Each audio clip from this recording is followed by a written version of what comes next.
none wasama ryari? Uvuga ngo kino gihe igi riba ryasohowe, sibyo? Niba ryasohowe rero riri tayari, nirihura n'intangangabo urahita usama. Wasama mu gihe ukoze imibonano mpuzabitsina kuri uyu munsi ndetse n'iminsi 5 yibanziriza, nk'uko nabivuze, kuko intanga bishobora kumara iminsi 3 kugeza kuri 5 itegereje. Uvuga ngo Ubuzima Center, your health our priority. mwiriwe neza. Uyu munsi nshaka kwigisha abagore gusobanukirwa ukwezi kwabo, kumenya umunsi w'uburumbuke mu buryo bworoshye. Hari abagore benshi bajya babyumva ngo igihe cy'uburumbuke, igihe ngo nshobora gusama, ariko ntabisobanukirwe habe na gato. Muri iyi video byose ndabisobanura kuva ku ntangiriro step by step. Nyuma y'iyi video uraza gusobanukirwa. Undi ukwezi k'umugore ni nka process itegura umubiri kwakira gusama, kwakira urusoro. Ukwezi gutangira ku munsi wa mbere ubonaho imihango, umunsi wa mbere ubonaho amaraso, ukarangira ku munsi ubanziriza ikindi gihe wongera kubona imihango. Abantu benshi baravuga ngo ukwezi ngo kugizwe n'iminsi 28, ariko iyo ni average. Ishobora kuba 21, ishobora kuba 28, ishobora kuba 30. Ni ukuvuga ngo ni hagati y'iminsi 21 kugeza ku minsi 35, 21 kugeza ku minsi 35. Iyo yose iri normal. Rero buri kwezi umubiri wawe unyura muri ibi bintu byose, bikaba bigenzurwa n'imisemburo. Icyo iyi misemburo ikora, itegura igi, igategura nyababyeyi, ni nayo igena niba uzasama cyangwa utazasama. Ukwezi kugizwe na stage enye. Stage ya mbere bayita menstrual phase. Iyi phase ni ukuvuga ngo niho ubona imihango, niho ubona amaraso. Ni ukuvuga ngo mu kwezi kuba kwarashize, hari process umubiri wawe uba waranyuzemo muri nyababyeyi mu buryo bwo kwitegura gusama. Nyababyeyi iragenda igakora icyo nakwita kushi isa nkaho ari nini yoroshye. Iyo kushi ikorwa mu buryo bwo kwakira gusama, kwakira urusoro mu gihe haba habayeho guhura kw'intanga. Noneho iyo gusama bitabayeho, iyo kushi yateguwe na nyababyeyi niyo isohoka nk'amaraso bitewe n'uko iba idagikenewe. Ni ukuvuga ngo nyababyeyi niyo ibyisohorera ubwayo. Ni nko gukora isuku. Niba gusama bitabayeho, ibintu narakoze reka mbisohore. Niyo mpamvu ubona amaraso y'imihango aba ari amaraso atanduye.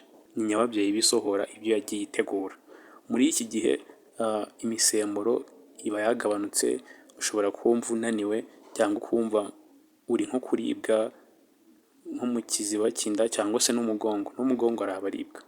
Iyi stage rero yo kubona imihango akenshi imara iminsi 3 kugeza ku minsi 7. Stage ya kabiri yitwa follicle phase. Iyo imihango itangiye, umubiri wawe urongera ugatangira kwitegura. Kuvuga ngo ubwonko bwohereza message kuri ovaries zino zikora amagi. Ubwonko bukabwira izo ovaries ati tangira utegura igi yo kuzahura n'intanga. Muri izo ovaries zikora amagi, haba harimo amagi menshi agenda akura, ariko muri ayo magi havamo igi rimwe riba rifite imbaraga rigakura, ari ryo ritegurwa kuzahura n'intangangabo. Muri aka kanya nyababyeyi nayo itangira gukora kushe nshya muri nyababyeyi, iba ari nini yoroshye, ifite n'imitwara amaraso, itegura aho urusoro ruzaba mu gihe haba habayemo guhura kw'intanga. Aba ari nk'uburiri umwana azabamo, urusoro ruzabamo. Muri iki gihe ushobora kumva imbaraga zawe zagarutse, umva imbaraga ziyongeye, rimwe na rimwe ushobora no kubona ibintu bisohoka mu gitsina byiyongera muri icyo gihe. Muri make umubiri wawe uvuga ati ndi kwitegura mu gihe gusama byawe bibayeho, aho ndi gutegura aho urusoro ruzaba. Stage ya gatatu yitwa ovulation, ari cyo gihe cy'uburumbuke. Niyo stage navuga y'ingenzi cyane, kuko ahangaha igi rirasohorwa, noneho rigasohoka rikajya mu miyoborantanga, ariho riba amasaha agera kuri 28.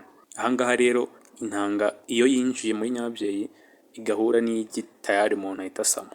Akantu k'ingenzi hano abantu bakunze kwitiranya, uvuga ngo uburumbuke bukunze kubaho iminsi 14 mbere y'uko wongera kubona imihango.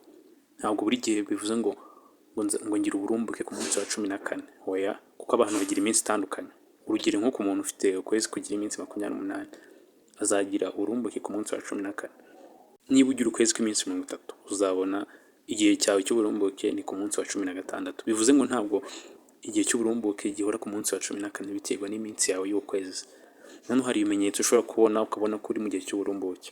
Abantu benshi bazabona ibintu bisohoka mu gitsina bisa n'umweru, uriya mweru w'igi, birenduka bidakomeye cyane.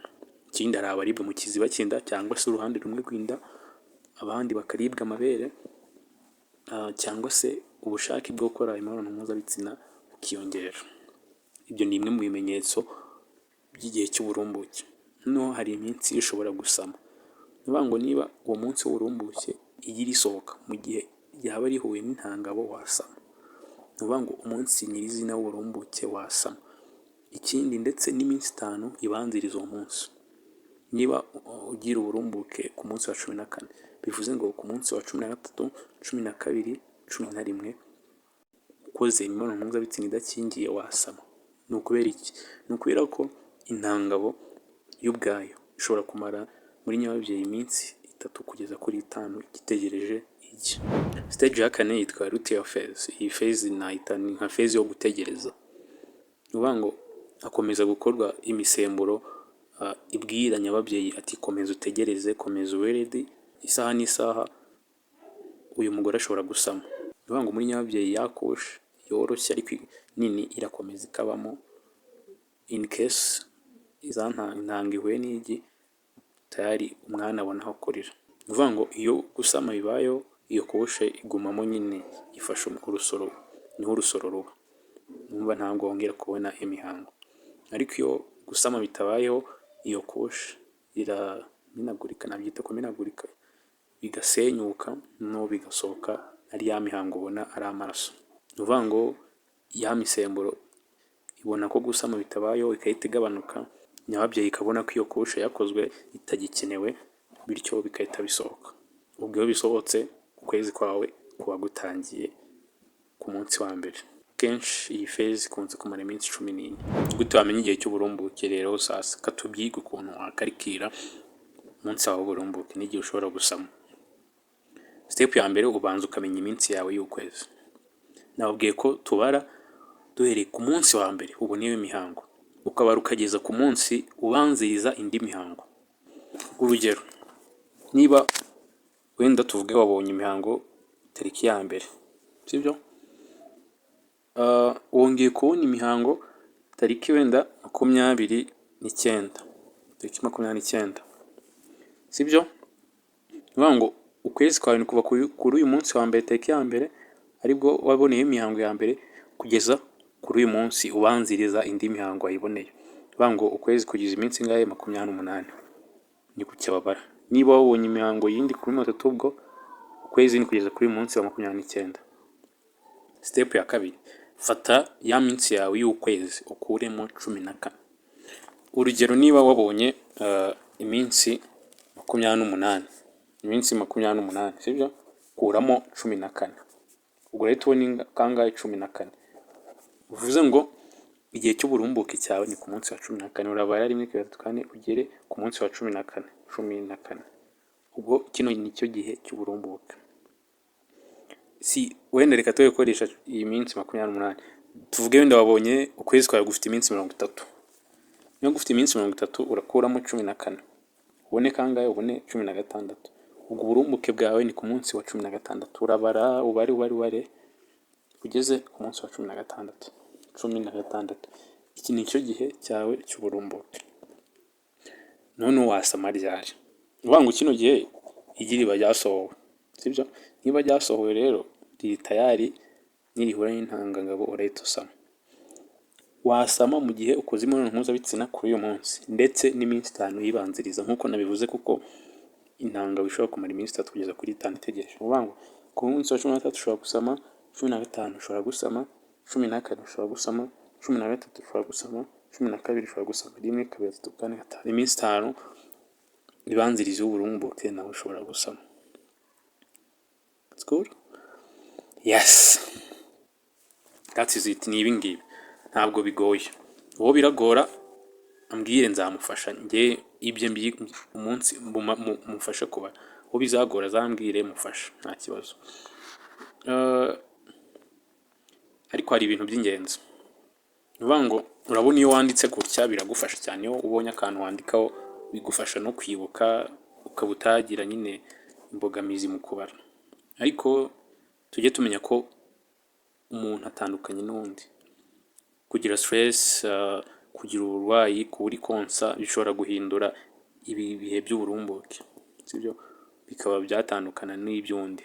Ikindi ku bantu bagira ukwezi guhindagurika birabagora cyane kubara, ariko nzakora indi video ishobora gufasha abantu bagira ukwezi guhindagurika gusobanukirwa nabo uko bashobora kubara, nubwo biba bigoyemo ukuntu, ariko hari ukuntu ushobora kwibara mu mezi 6 bikaba byagufasha kujya umenya igihe cy'uburumbuke. Nabwo nzakora indi video bisobanura. So nta video yacu igarukiye, mwakoze kureba. Ufite ikibazo agishyire muri comment tuzakirebaho,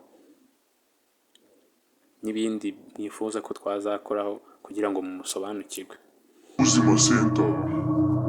Your health, our priority.